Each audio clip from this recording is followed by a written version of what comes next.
Jalen Knight.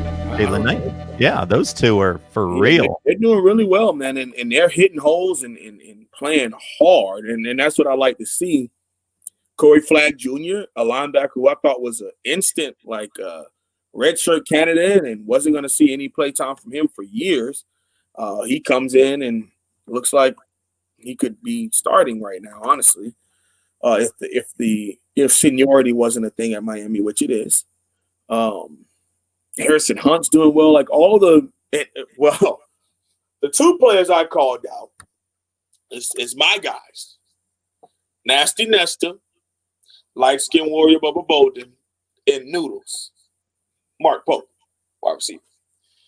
But two of those three have shown up week in and week out. I mean, Clemson, I thank God Clemson wasn't like the last game of the season, because Bubba definitely gets a lot of NFL love based on how he played special teams and even on play. You know, that video of him, his nose bleeding, and he's just trying to fire up the team after blocking a field goal. Like, that would be NFL Network, top things there. But he's been playing well, and so has Nesta consistently, no matter what who we're going up against. But besides them, and then some of the freshmen, everyone else has just been mediocre.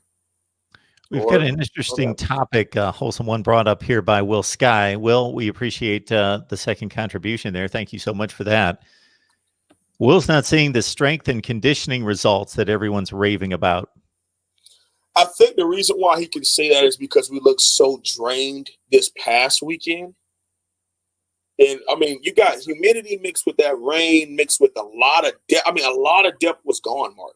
We were missing 7 players. We had walk-ons out there on specials. It was that bad. The field goal that got blocked by Jose Borregales was because the walk-on tight end was in the game, which would have been Will Mallory's spot because he's the backup to Brevin Jordan, who's also the backup. They have Dominic Mammarelli, who was on the other side blocking because Will Mallory was tired. So that's why we ended up getting that block, because there's a dude who, really probably wouldn't play here at Miami, who ends up getting blown up and gets the field goal block. So he has a really good point about conditioning and strength. But I think we're going to see a refreshed team against NC State moving forward. But I think we shouldn't really judge the team too hard off of this one game, because I know from a fact, studying and doing film week in and week out, week in and week out, there's a different Miami team that shows up every week. I don't know if it's going to be the good Miami. I don't know if it's going to be average. I don't know if what side wants to show up. But there's inconsistency throughout this entire program of how we want to handle things, or how we want to do things.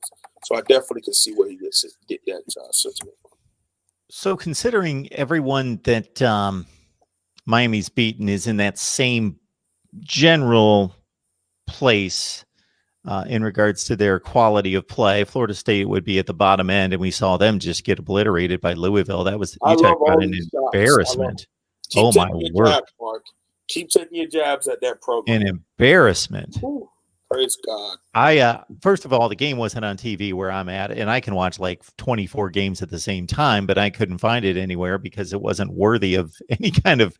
So it was on some kind of app. So I found it. I was at halftime, and if it hits halftime at the noon games, and I'm like, I got to watch some football here. I'm not sitting through halftime highlights. So I find the Florida State game in Louisville online. And they throw up the Louisville drive chart. First of all, I watched the final 2 Louisville drives where they just run their offense like they're running against air. And then they show their drive chart, and it's just like 7 plays, 75 yards, 5 plays, 68 yards. They're all just touchdown drives. Boom, boom, boom, boom for the entire first half. And then when the announcer said Louisville has 410 yards of total offense in the first half, I was like,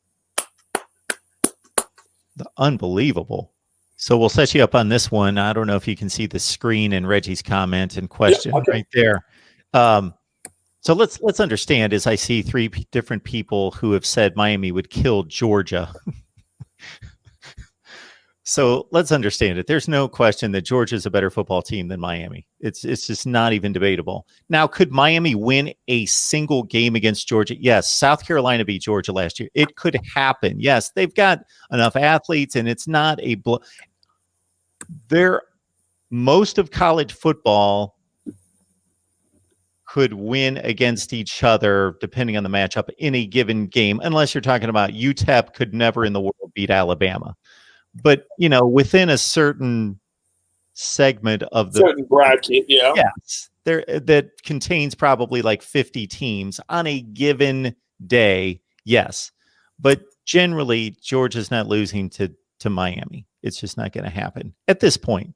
But it wouldn't be a shock to anybody, I don't think.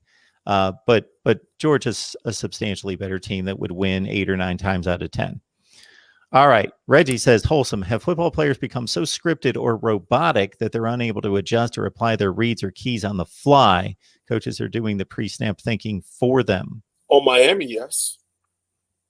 And on a lot of average to probably slightly above average teams, yeah. You talk about the top tier college football, that's not how it is. Players are not robotic. There's a reason why these people are top 5, top 10, because irregardless of coaching, they stand out. Irregardless of what's happening on the sidelines, they are understanding their job and doing it at such a high level that teams are willing to invest millions of dollars into them and their product to add to their product on their team. Okay, you watch Ohio State play Clemson last year. Yeah, the coaches they did a really huge job of preparing the players. But eventually, once the ball snaps, it's what you do and how you react to what's going on that football field. And there's a big difference in the top tier and the rest of college football with that one statement, because it seems like our players' awareness and instinct has been coached out of them. It's literally do exactly what I say do, or you don't play for me.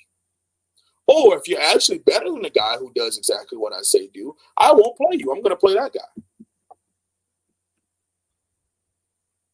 It's that bad.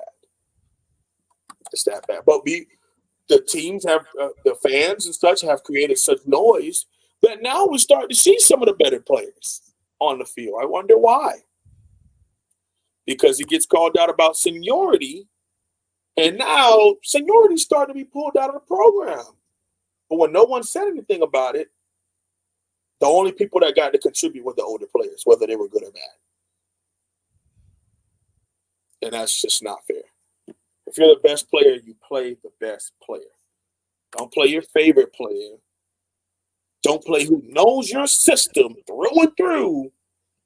Play the best young man. It's just that simple. We always appreciate it. Yes, sir. I said Miami's building. So, I may be down right now. It's about a week. I'm a little sad. My team won't be on the field. But I'm a little happier not seeing them play the way that they did last week and knowing that they have that going into a bye. But I'm going to let you know, Mark, right now in a preview. My level of nervousness for NC State is a 12. Now, out of 1 to 10, it's a 12. Our head coach shows that he is not competent after bowl games, after bye weeks. And his team usually does not show up prepared after bye weeks. And that's exactly what is happening.